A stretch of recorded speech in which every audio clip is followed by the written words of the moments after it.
بسم اللہ الرحمن الرحیم الصلاۃ والسلام علیک یا سیدی یا رسول اللہ وعلی آلک و اصحابک یا نور اللہ اللہم صلی علی محمد کما تحب و ترضی عنہ۔ ہماری ایک واٹس ایپ گروپ کی ممبر ہیں، درود شریف پڑھتی ہیں، استغفار کرتی ہیں، پہلے بھی اپنے ایکسپیرینسز شیئر کر چکی ہیں۔ بتاتی ہیں کہ انہوں نے وسیلہ فاطمہ کے نفل کے بارے میں سنا یا کسی کتاب میں پڑھا، اور انہوں نے وہ نفل کے بہت سارے میریکلز دیکھے اور بینیفٹس دیکھے۔ بتاتی ہیں کہ پچھلے دنوں کچھ ایسا ہوا کہ ان کے گھر کا ماحول تھوڑا کنزرویٹیو ہے، ان کے والد کافی اسٹرکٹ ہیں، اور ان کا یہ کہ جوائنٹ فیملی سسٹم ہے، نیچے ان کی دادی اور چچی وغیرہ رہتی ہیں اور یہ اوپر والے پورشن میں رہتے ہیں۔ اب ان کے والد کو یہ بات پسند نہیں ہے کہ یہ چچی سے ملیں، ان کے آپس میں کوئی اختلافات ہوں گے، بہرحال ان کے والد نے منع کر رکھا ہے۔ اب کچھ ایسے معاملات تھے، یہ باہر سے کہیں سے آئے تھے، پارک وغیرہ سے، اب یہ اوپر کے پورشن میں رہتے ہیں تو ان کے والد لاک کھول رہے تھے۔ اب ان کے جو دروازے کا لاک ہے وہ تھوڑا سا مشکل سے کھلتا ہے، ٹائم لگ جاتا ہے، تو کہتی ہیں کہ جو کہ باہر سے آئے تھے، چل کر آئے تھے، تو میری سانس پھولی ہوئی تو نیچے کزن کے پاس چلی گئی۔ کہتی ہیں میں اپنے کزن کے پاس بیٹھ کر ان سے بات چیت کرنے لگی۔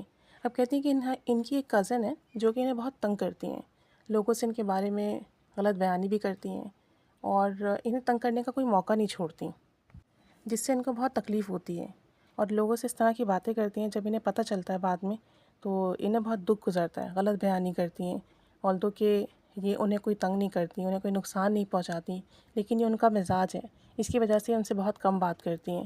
اور بتاتے ہیں کہ ان کی دادی کا مزاج بھی کچھ ایسا ہی ہے، تو کہتی ہیں کہ چونکہ میرے والد کہتے ہیں کہ دادی کو رسپیکٹ دو اور ان کی عزت کرو، ان سے اچھے سے پیش آؤ۔ کہتی ہیں ہم ان سے بات بھی کرتے ہیں، ان سے اچھے سے پیش آتے ہیں، ان کا خیال رکھتے ہیں، لیکن چونکہ ان کی عادات ایسی ہیں، ان کے طور طریقے ایسے ہیں کہ ہمارا دل بہت دکھتا ہے۔ اب جیسے یہ بتا رہی تھی کہ اس طرح کے کچھ معاملات ہوئے کہ یہ باہر سے آئی تھی، تو یہ نیچے چچی کے کمرے میں تو نہیں گئیں، لیکن اپنے کزن کے پاس بیٹھ کے بات چیت کرنے لگی، جو کہ چچی کی بیٹی تھی۔ اب ان کے والد نے اوپر سے معلوم کیا ان کے بارے میں، تو جو ان کی کزن ہے، جنہیں تنگ کرتی ہیں، ان کے بارے میں غلط بیانیاں کرتی ہیں، انہوں نے کہہ دیا کہ وہ تو چچی کے پاس بیٹھی ہیں، غلط بیانی کی، جھوٹ بولا۔ اب جب یہ اوپر گئیں تو ان کے والد بہت ناراض ہوئے، ان پہ بہت چیخے، بہت ڈانٹا۔ اب کہتی ہیں گھر چونکہ اتنا چھوٹا ہے نا، تو اوپر سے ساری آوازیں نیچے آتی ہیں۔ کہتی ہیں مجھے بہت افسوس ہوا، میں نے والد کو بتایا بھی کہ میں چچی کے پاس نہیں تھی، ان کے کمرے میں نہیں تھی، میں تو اپنی فلاں کزن کے ساتھ بیٹھی ہوئی تھی، لیکن میرے والد نے یقین نہیں کیا۔ کہتی ہیں کہ بہت سختی سے پیش آئے، بہت زیادہ چیخے چلائے کہ نیچے تک آواز چلی گئی۔ چچی نے بھی سن لیا، تو چچی نے یہی کہا کہ جب وہ میرے پاس آئی نہیں، مجھ سے بات نہیں کی، تو تم نے جھوٹ کیوں بولا، غلط بیانی کیوں کی؟ دیکھو اس بچے کو بلا وجہ ڈانٹ پڑی تمہاری وجہ سے۔ بہرحال یہ تو معاملہ ہوا، لیکن ان کے والد نے غصے میں یہ کہہ دیا کہ اب تم اکیڈمی نہیں جاؤ گی، اور بس تم نے جیسے غلط حرکت کی ہے تو اب تم اکیڈمی نہیں جاؤ گے، تم نے میری بات نہیں مانی۔ اب یہ اس پر بہت پریشان ہوئی، کیونکہ والد ان کے بہت سخت مزاج ہیں۔ اب یہ ہوا کہ نیکسٹ ڈے اکیڈمی نہیں جا سکی، اس کے بعد بھی نہیں جا سکیں۔ اب کہتے ہیں کہ کام کا اتنا حرج ہو رہا تھا میرا، کون آج کے دور میں کسی کو کچھ ایکسپلین کرتا ہے، سب کی اپنی مصروفیات ہے۔ انہوں نے والد سے پوچھا بھی جانے کے لیے، تو انہوں نے منع کر دیا۔ کہتی ہیں میں نے وسیلہ فاطمہ کے نفل پڑھے۔ وسیلہ فاطمہ کے نفل کئی کتابوں میں الگ الگ طریقوں سے آئیں۔ انہوں نے سورہ فاتحہ کے بعد 21 مرتبہ سورہ اخلاص پڑھی، ہر بار بسم اللہ کے ساتھ۔ تو اس طرح سے انہوں نے وسیلہ فاطمہ کے 2 رکعت نفل ادا کیے، اور اس کے بعد تسبیح فاطمہ پڑھی۔ تسبیح فاطمہ کے ساتھ آپ کوئی دوسرا ذکر بھی ملا سکتے ہیں، درود شریف، استغفار، کلمہ، اور اس سب کا جو ثواب بی بی فاطمہ کو ہدیہ کر کے، اور پھر جو ہے آپ ان کے وسیلے سے دعا کریں، جو بھی آپ کی حاجت تو لازم پوری ہوتی ہے۔ تو کہتی ہیں کہ میں نے وسیلہ فاطمہ کے نفل ادا کیے اور ہدیہ کیا بی بی فاطمہ رضی اللہ تعالی عنہا کو، اور ان کے وسیلے سے دعا کی کہ ابو مان جائیں، مجھے اکیڈمی جانے دیں، میرا بہت نقصان ہو رہا ہے۔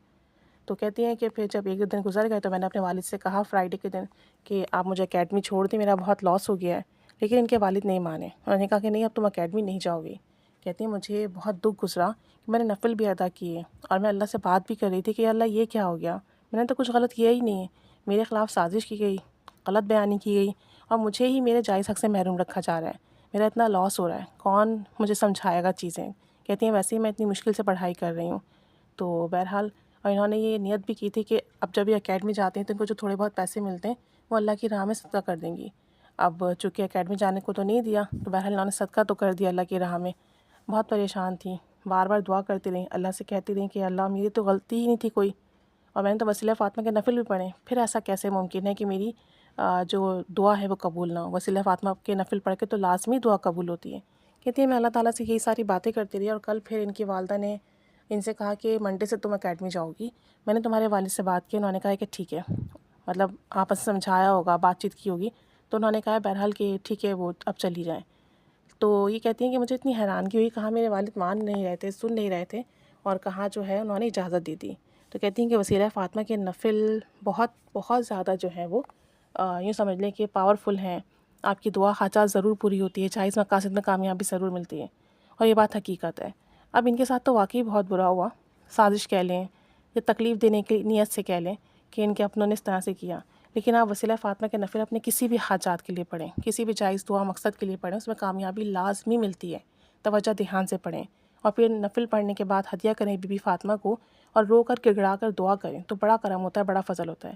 اس کی بہت سارے میریکل سٹوریز، ایکسپیرینسز چینل پہ موجود ہیں، ایک الگ سے پلے لسٹ میں، آپ جا کے دیکھیے، آپ کو بہت موٹیویشن ملے گی، اور لازمی پڑھیے اور ہدیہ کیجیے، اور پھر اس کی برکات اپنی زندگی میں دیکھیے۔ میں نے جب ان نفل کو پڑھا ہے، جس نیت سے پڑھا ہے، اللہ سے جو مانگا ہے، اللہ نے لازمی عطا کیا، الحمدللہ ثم الحمدللہ۔